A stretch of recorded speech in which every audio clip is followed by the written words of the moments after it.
Hey fam, welcome back to the Red Star.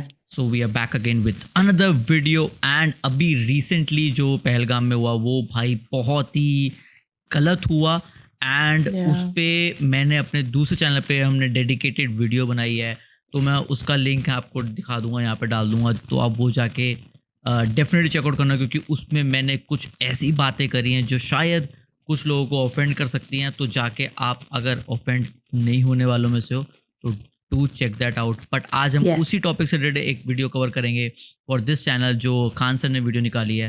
तो देखते इस मैटर पे खान सर का क्या कहना है। जय हिंद। देखिए, कश्मीर का बैसरान घाटी जो है ये बहुत ही अपने सुंदर दृश्य के लिए प्रसिद्ध है, इसीलिए इसे मिनी स्विट्जरलैंड कहा जाता है। जिस कारण इस जिले में बहुत ज़्यादा, इस घाटी में बहुत ज़्यादा भारत के अन्य राज्यों से सैलानी पर्यटक घूमने जाते हैं। ये पहाड़ों से घिरा हुआ है, इन पहाड़ों के बीच में घाटियां हैं जो दूर में यहाँ पे पूरी तरह से बर्फ से ढकी पहाड़ियां हैं। ठंड का दिन आता है तो इस पे बर्फ की एक चादर पड़ जाती है जो बहुत ही मनोहर दृश्य दिखता है, और इसके सामने ऊंची ऊंची चोटियां हैं। गर्मी के दिन में जैसे अभी के वर्तमान समय में पूरा हरियाली छा जाता है, और ठंड के दिन में इसमें बर्फ जम जाता है। ऐसे ही बहुत सारे सैलानी यहाँ घूमने गए थे। हालांकि ये जगह बहुत ही मशहूर है। पहलगांव जो जगह है, पहलगांव में ये घाटी है। पहलगांव जो जगह है वहां से ये घाटी लगभग आधे से 1 घंटे के डिस्टेंस पे है। पहाड़ों पर आधा ज़्यादा दूरी नहीं होती है, लेकिन घुमावदार रास्ता का होने की वजह से दूरियां बढ़ जाती हैं। तो यहीं पर जब अमरनाथ की यात्रा शुरू होती है, अभी 2 जुलाई से अमरनाथ की यात्रा शुरू होने वाली है, तो इस पहलगांव को एक बेस कैंप के रूप में यूज किया जाता है। जो श्रद्धालु हैं वो श्रद्धालु वहीं है जो बेस कैंप के रूप में रुकते हैं, ताकि बाबा अमरनाथ की दर्शन कर सके। यहीं पर बहुत सारे इस बार पर्यटक रुके हुए थे। सब पहलगांव से थोड़ी दूरी पर है। पहलगांव से ये आपका बैसरान घाटी ये बहुत ही प्रसिद्ध है, लेकिन इसी पे कुछ आतंकवादी आए और उनको मार दिए सब, और इतने निर्मम तरीके से हत्या किए सब इन आतंकवादियों ने। पाकिस्तान के जन्माए इन आतंकवादियों ने भारत पर हमला किया, क्योंकि इनके बाप की औकात नहीं है कि भारतीय सेना के पास आके लड़ सके। तुम्हारे अब्बा जो थे ना 93,000 फौज हारे थे, साले तुम्हारे बाप भी उसमें शामिल होंगे। 1971 पूछना अपने बाप से जाके। यहाँ पे इन लोगों ने निहत्ते लोगों पे मारा। ये दिखाता है कि कितने कायर पैदा होते हैं सब। हमारे यहाँ तो कहा जाता है माँ का दूध पियो तो सामने से आके लड़ो। तुम्हारे ही कहते हैं यहाँ पे एक निहत्ता, कोई किसी की शादी हुई है कुछ दिन पहले हुई है, वहां पर जाके मार दिया। एक जिम्मेदारी लिया है रेसिस्टेंस फ्रंट। बताइए इनके बच्चे का क्या गुनाह था? बताइए इनका बच्चा अच्छा मार्क्स लाया तो घूमने के लिए यहाँ आ गए। किसी की शादी 1 हफ्ते हुई है, किसी के हस्बैंड को मार दिया गया, वो कह रही है कि मेरे हमको भी मार दो यहाँ, लेकिन कह रहे नहीं तुम अपनी सरकार को जाके बताओगे। अरे सरकार को तो पता चल गया है, लेकिन हम लोग को जो है ना अभी इलाज होगा इसका अच्छा से। यहाँ पे बताइए इस महिला के साथ इसके बच्चे को मार दिया गया। जब इंडियन आर्मी पहुंची तो फौज के ड्रेस में आतंकवादी थे सब। ये महिला समझ नहीं पाई, फौज को देख के रोने लगी। इनको लगा कि ये भी कहीं आतंकवादी तो नहीं है, तो उन लोगों ने बताया कि हम इंडियन आर्मी से आपकी मदद करने के लिए आए हैं। अरे कायर हो, एक तो तुम निहत्ते पे हमला करते हो, उसके बाद से तुम इंडियन आर्मी का ड्रेस पहन लेते हो। यही ना तुम लोग की कायरपन है। खैर पड़ोसी की औलाद हो लोग, साले तुम लोग की तो इतनी औकात नहीं जो इंडियन आर्मी से लड़ सको। लड़े तो थे एक बार, यही हुआ था। हालांकि हम लोगों ने अभी ऑपरेशन टिक्का प्रारंभ किया है, रेस्क्यू ऑपरेशन चल रहा है। कुछ आतंकवादी मार दिए भी गए हैं, अभी आगे भी कार्रवाई चल रही है। लेकिन इससे क्या होने वाला? अभी मोदी जी सऊदी अरब के दौरे पे थे, तब तक ये घटना हुई, तो सऊदी अरब के दौरे को बीच में ही कैंसिल करके आए और एक सर्वदलीय मीटिंग भी बुला रहे हैं, जिसपे कि पूरी तरह से निर्णय लिया जाएगा कि इसका क्या फाइनल इलाज किया जाएगा। लेकिन इस चीज को समझिए कि इसके पीछे हाथ किसका किसका हो सकता है। पाकिस्तानी ये कायर है। ये पाकिस्तान वालों पहले सुनो, ये तुम्हारा सेनापति ये सबसे बड़ा चोर आदमी है। लंदन में इसकी बहुत बड़ी प्रॉपर्टी है। अमेरिका में अपने बच्चों के लिए फार्म हाउस खरीद के रखा, पता करा लेना तुम लोग। यहाँ पर 1 से 1 करोड़पति। ये आईएसआई में था, पाकिस्तानी आतंकवादी संगठन, जो सरकारी आतंकवादी संगठन है उसका नाम आईएसआई है, वहाँ पे उसका ये हेड रहा है। तो ये सेना में बहुत घपला किया है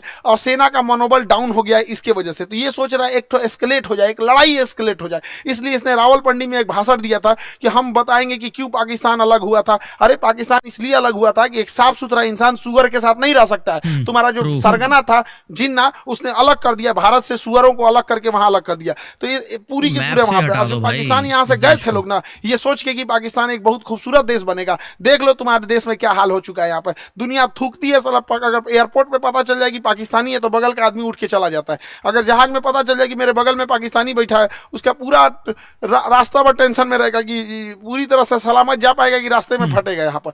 तो ये चाहता है कि अपनी सेना में थोड़ा सा मनोबल बढ़ाने के लिए युद्ध हो जाए। दूसरा, पाकिस्तान में इसने क्या किया, इमरान खान को गिरफ्तार करा दिया। इमरान खान पहले क्रिकेटर थे, पूरी दुनिया घूमे थे, पाकिस्तान के अन्य प्रधानमंत्रियों की तुलना में ज्यादा सोच समझ रखने वाला था, तो इसको जेल में भेजवा दिया, मेरे चचवा को। अभी यहाँ पे गृह युद्ध हो गया। तो आसिम मुनीर का यही सोचना है कि अगर भारत से थोड़ी बड़ी भी लड़ाई हो जाती है तो सेना ये अपना बन बजा लेगा कि देखो हम हैं तो पाकिस्तान को बचा के रखे हुए, वैसे भी पाकिस्तान मरेगा, बकरी की अम्मा कब तक खैर मनाएगी। यार दूसरा एक और चीज है क्या है कि इंडिया चाइना और अमेरिका के बीच में जो ट्रेड वार हुआ है, तो चाइना के ऊपर 245% लगा दिया गया है टेरिफ, जिस वजह से बहुत सारे व्यापारी अब इंडिया की ओर मूव करेंगे। तो चाइना की भी चाल है, वो पाकिस्तान के थ्रू भारत में हमला करा रहा है ताकि बड़े व्यापारी इंडिया में इस मौके को ना दे सके, क्योंकि जो बहुत बड़े व्यापारी होते हैं ना, जो करोड़ों करोड़ में डील करते हैं, 200 करोड़ 400 करोड़, तो वो देखते हैं किस देश में शांति है। इसलिए देखिएगा सिंगापुर देखिए, दुबई देखिए, कोरिया देखिए, जापान देखिए, यहाँ हमेशा शांति रहता है,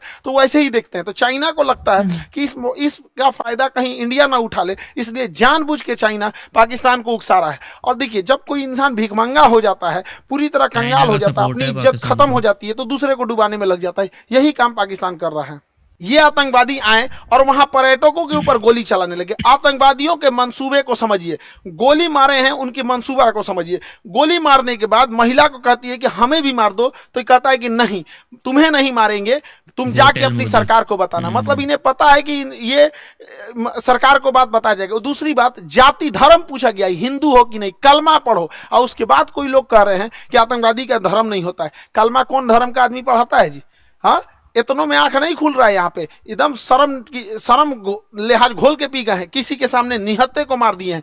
इससे कश्मीर में जो सबसे बड़ी समस्या आएगी, हम लोगों को जब धारा 370 हटा था तो 5 साल लग गए ये चीजों को नॉर्मल पटरी पे लाते हुए, उसको 5 मिनट में सब रौंद के चला गया। अब कौन पर्यटक वहां जाएगा? पर्यटक जिनके पास ज्यादा पैसे होते हैं वही लोग। गरीब आदमी का मतलब पर्यटन मतलब कौन सी होता है? ननिहाल चल जाता है, पर्यटन मतलब हो गया नानी के घर घूम लिया, हो गया पर्यटन हो गया है। लेकिन ये लोग जो जा रहे थे भारत के अन्य हिस्सों से, अभी उन पे क्या बीतेगी? पूरा मनोबल तोड़ के रख दिया। ये सब अपने मंसूबे में कामयाब हो रहे हैं। इससे क्या होगा बताइए? पहलगांव में ना कोई फैक्ट्री है, ना कोई इंडस्ट्रीज है, कुछ है ही नहीं है। पर्यटन से ही इनकम होता है। जब इनकम डूबेगी गरीबी आएगी, अनएम्प्लॉयमेंट बढ़ेगा। और यही पाकिस्तान चाहता है कि कश्मीर में भयानक गरीबी आए, क्योंकि जब गरीबी आ जाती है, इंसान के पास एकदम गरीबी आ जाएगी, तो फिर इंसान देखता है कि हमारा पेट कैसे भरेगा। अब यही पाकिस्तानी उन्हें हथियार थमाते हैं सब। तो एक और वो दिखाते हैं सब, देखो कश्मीरी तुम्हारे साथ है। आज कश्मीर वाले देखो तुम्हारे साथ कौन खड़ा है। अपने आप से पूछ के देखो ना कश्मीर वालों, कि अगर पाकिस्तान हमारे कश्मीर के पीछे नहीं पड़ा रहता, तो आज जिस तरह गोवा डेवलप है, आज जिस तरह सिंगापुर डेवलप है, ठीक उसी तरह से जम्मू कश्मीर भी डेवलप रहता। तो जम्मू कश्मीर के लोगों तुम्हारे लिए सबसे ज्यादा खतरनाक है तो ये पाकिस्तानी है। और बिना लोकल के सपोर्ट के, बिना लोकल के चढ़ावे पे इतना बड़ा तो कोई हमला नहीं कर सकता है। तो खुफिया एजेंसी को भी इन लोकलों को भी खोजना पड़ेगा, वहां पे कौन कौन साथ दिया, क्योंकि वहीं कोई ना कोई होगा जो इतने बड़े घटना को, साजिश को, उन आतंकवादियों को ये रास्ता दिखाया होगा। वहां के लोकल लोगों की तो नौकरी चली गई, सब कुछ गया। अरे तुम्हारी नौकरी गई, इधर लोगों की जान चल गई। नौकरी बड़ा होता है कि जान बड़ा होता है जी? किसी भी इंसान का, परिवार का कोई सदस्य चला गया, लेकिन ओवरऑल एक देश की क्षति हो रही है।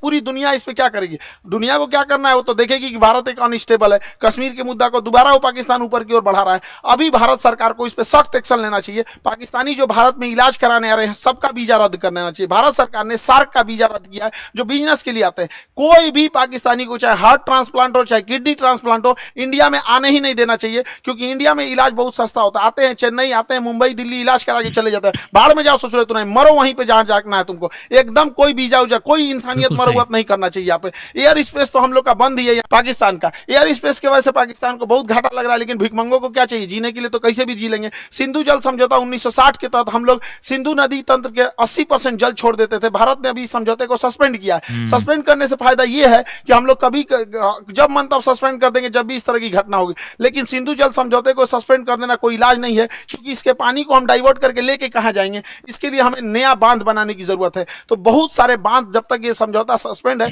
बांध बना देना चाहिए और पाकिस्तान के पूरे पानी को रोक लेना चाहिए। और गर्मी के दिन में पूरा पानी रोक ले, और जब बरसात का समय आएगा तो पाकिस्तान तब तक तो गर्मी में पूरा जल चुका रहेगा। बरसात के समय आएगा जब पूरा लबालब होगा तो बांध खोल दे, एगो सुखा के मारो, फिर दहवा के मार दो। यहाँ पे दोनों करना पड़ेगा। इंसानियत को लांग दिया है पाकिस्तान ने। देखिए राक्षसों के साथ राक्षस जैसा ही व्यवहार करना पड़ेगा। और दूसरी भैया, हमारे खुफिया एजेंसी वाले लोग, चाहे आईबी हो, रॉ हो, सीबीआई हो, एनआईए हो, कुछ तो करो भाई, हमेशा पुलवामा हुआ, तुम लोग को क्या कैसे बोले यार, कैसे? अभी देख रहे थे बलूचिस्तान में हुआ था, एक नॉर्मल आदमी समझ रहा था उसका रिटिलेशन होगा। ये क्या इंटेलिजेंस हाँ आता है भाई, हम लोग पहले का? पता पुलवामा हो होना जाता है, चाहिए, संसद कुछ पे तो अटैक हो जाता है, इन्फॉर्मेशन। ताज होटल पे हमला हो जाता है, अमृतसर पे हो जाता है, पठानकोट पे हो जाता है, क्या हो रहा है? उरी पे अटैक हो जाता है। अरे कभी तो पहले इंटेलिजेंस लाया जाए। हम मानते हैं कि इंटेलिजेंस बहुत लाते हैं आप लोग, लेकिन थोड़ा और एक्टिव होने की जरूरत है। मोसाद की तरह होना चाहिए, CIA की तरह होना चाहिए, चाइना की एजेंसी की तरह होना चाहिए। वहां और जरूरत है इस चीजों को। भारत सरकार को इस पे और संजीदगी से कदम उठाना चाहिए। और इस हमले के बाद केंद्र सरकार एगो सर्जिकल स्ट्राइक करेगी। देखो, सर्जिकल स्ट्राइक जरूरी है, लेकिन सर्जिकल स्ट्राइक कोई इलाज नहीं है। सर्जिकल स्ट्राइक हमेशा सेना करते रहती है। 50 को आतंकवादी मार देंगे तो क्या भरपाई हो जाएगा? हमारे 28 मासूम लोग मारे गए, इसकी भरपाई 50 को सैनिक, 50 को मतलब क्या? पाकिस्तानी एगो मिलकर 50 को जन्म दे देगा। एगो पाकिस्तानी 4 को बियाह करेगा, 1 2 3 4, 4 को बियाह करेगा। एगो पाकिस्तानी एगो से 15 को पैदा करेगा, 15 चौक को 60, एगो से मिलकर 60 को जन्मा देगा।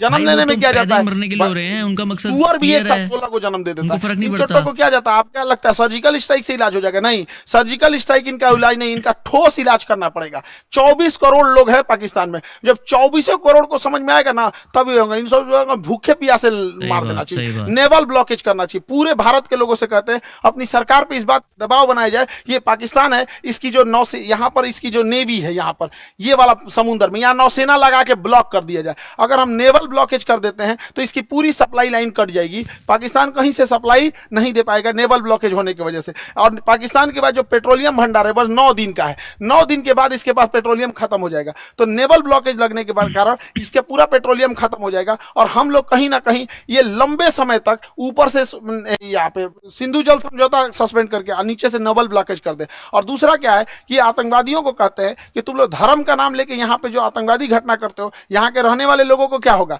और मुस्लिम समाज से कहते हैं कि एक अभी जो जुमा का दिन आ रहा है, फ्राइडे के दिन, वहां से भी यहाँ पे सारे लोगों को एक होने की जरूरत है, वरना हम लोग को या जो भी एक साधारण व्यक्ति है इन चोट्टो पाकिस्तानियों की गुनाह का सजा सबको मिलने वाला है। लोग क्या किस नजर से देखेंगे हम लोगों को? क्या तरीका है यहाँ पर? तो हम लोगों को भी खड़े होने की जरूरत है। जब इजराइल में हुआ था, इजराइल में गाजा में जो हुआ था, छोटे बच्चे को मारा गया था, वो भी गलत था। यहाँ जो हुआ ये भी गलत है। उसके लिए खड़े हुए थे तो इसके लिए भी खड़े होना पड़ेगा यहाँ, तब देश होगा। वरना कितना बुरा कलंक पोत के चला गया है पाकिस्तान के। 2 लौंडे आए, सब यहाँ गोली चला के चले गए। बनी बनाई इज्जत मिट्टी में मिल जाती है। एक अब्दुल कलाम होता है, एक वीर अब्दुल हमीद होता है, और यहाँ डेली 2-4 को निकल के इस तरह कश्मीर में घटना करेंगे। सब किस नजर से देखा जाएगा? हम लोग का रेपुटेशन कहाँ जाएगा? इसलिए एक सामूहिक जिम्मेदारी बनती है कि इसे कंडेम किया जाए, इसकी घोर निंदा किया जाए यहाँ चीजों को सामूहिक तौर पर। और पूरे भारत के लोगों से कहते हैं, चाहे हम तो अपने शिक्षा जगत में है, तो हम तो अपने शिक्षा जगत से हर एक टीचर से भी ये उम्मीद करते हैं, उनसे भी आह्वान करते हैं कि अपनी सरकार पर इस बात का दबाव बनाया जाए कि यहां से नेवल ब्लॉकेज होगा यहां से, ताकि यहां से कोई भी पाकिस्तानी शिप अंदर नहीं जा सकता है, ताकि 9 दिन के अंदर इसका पेट्रोलियम खत्म हो जाए। और ऊपर से सिंधु जल समझौता सस्पेंड कर देना चाहिए, ताकि कोई पानी ना जा पाए और गेहूं की, धान की फसलें ना बोल पाए। और बरसात के समय इसे छोड़ दो, इधर दहवा के मार दो, इधर बंद करके मार दो, तब तक जब तक इनको समझ में नहीं आए। वरना ये जो है सब ना पागल हो गए हैं सब, इनका कोई इलाज नहीं है। मानवता की हद लांग दी है सब। किसी का धर्म पूछ के मारा जाता है, किसी को इंसानियत नाम की चीज है कि नहीं? जिंदा है सब इंसानियत। कोई क्या सोचेगा यहाँ पे जी? पूरे कौम को बदनाम करके रखा है सभी Pakistani. Okay, that was it. भाई देखो, मेरे को जो चीज़ें समझ आती हैं, आई थिंक जो इसका हाथ है, चाइना का हाथ है।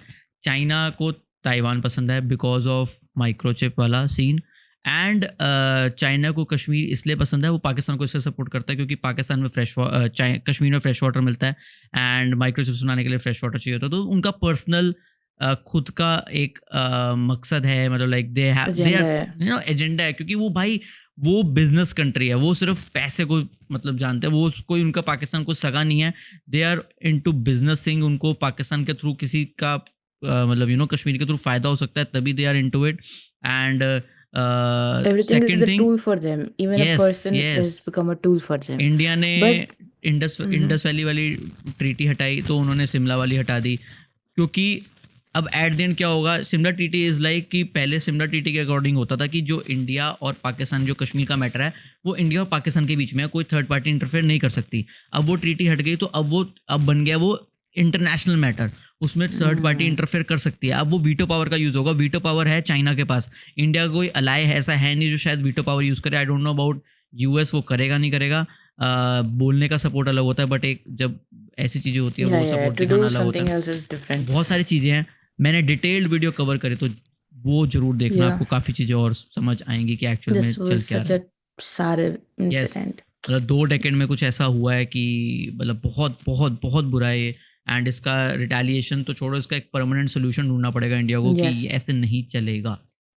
बाकी share your opinion as well, and Yes. अपने opinion And you can comment down below. And just remember one thing, you have to grind to shine. Take take care. Care, Bye-bye. Bye bye.